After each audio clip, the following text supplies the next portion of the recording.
Hello everybody, this is Rambling Collector, back here with another video for all of you. And today I thought I'd spice it up with an unofficial narration. And today I will be covering the short story, Grimm by River Isabel Polsgrove. If you are interested to hear more, stay tuned. With all that said, let's get into it, shall we?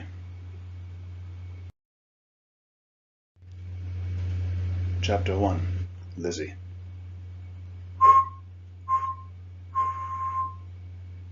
Lizzie, her mother said groggily, opening her eyes.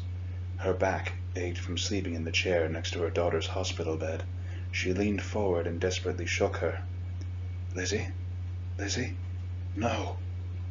Lizzie stood at the side of the hospital bed looking down at herself, sleeping. A nurse came in and surveyed the scene.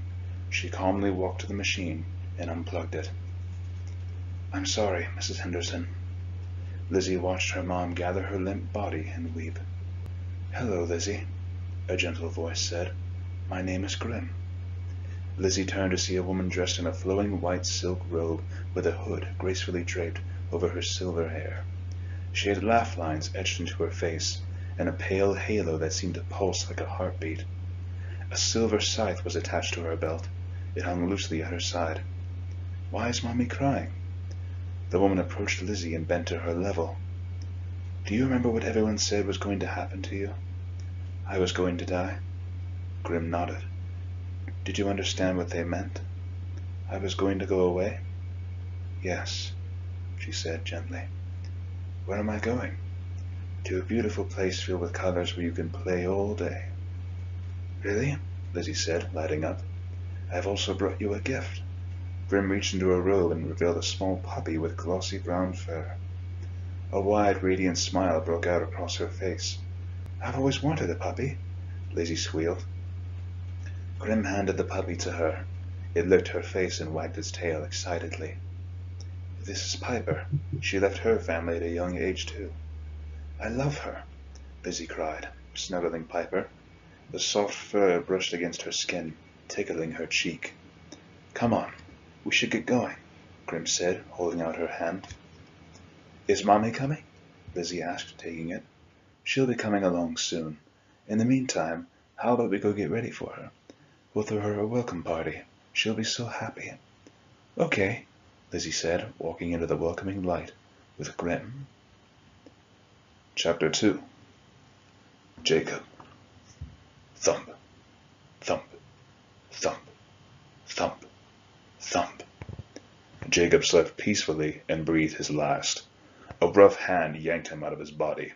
He found himself looking into a pair of terrifying, stormy eyes. A woman, dressed in a robe made from black storm clouds and shadows swirling around her, towered over him.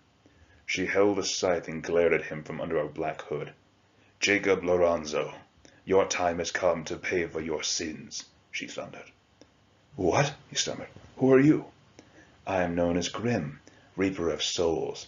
You caused nothing but misery in your life. Now you will suffer how your victims suffered 70 times 7. What? Grimm raised her scythe and slashed through the air to reveal an image of a boy, dead in his bedroom. Blood soaked his blue sheets and dripped onto the floor. You did this and suffered no earthly consequences. Did you ever once stop to think about how your victims felt? But it is finished. Grimm sliced through the air once more, revealing a midnight black portal. Currents of air began pulling at Jacob's clothes, harder and harder, tugging at his arms, his legs. He turned to run, but the portal swallowed him whole. He found himself encased in pure darkness. He couldn't tell which way was up or down.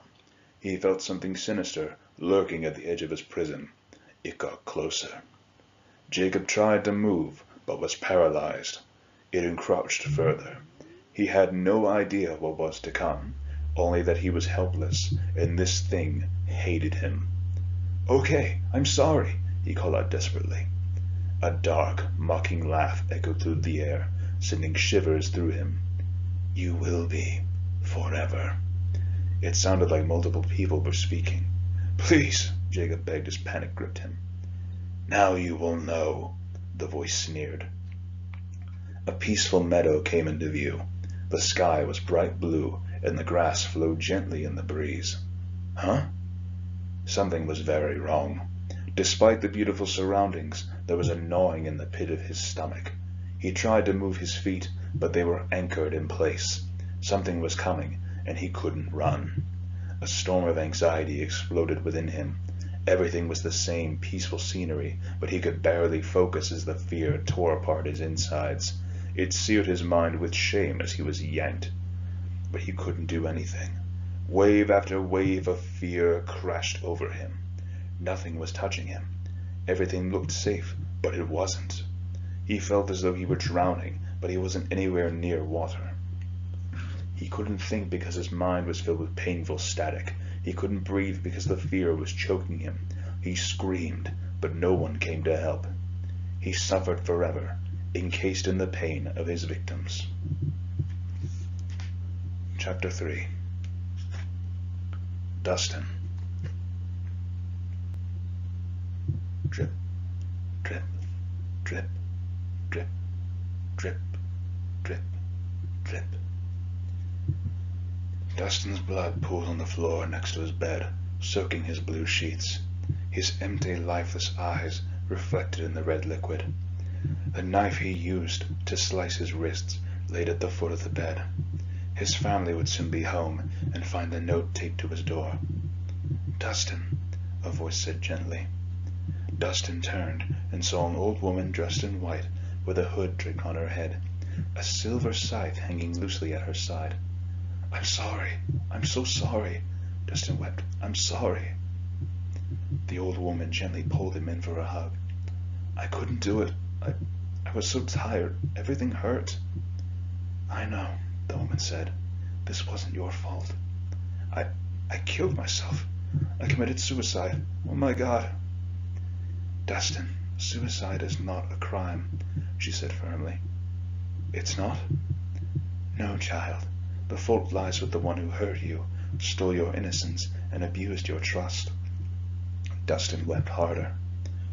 "You didn't have access to proper treatment. You needed professionals and a support system. I know you would have stayed if you could have," she said, tenderly wiping the tears from his face.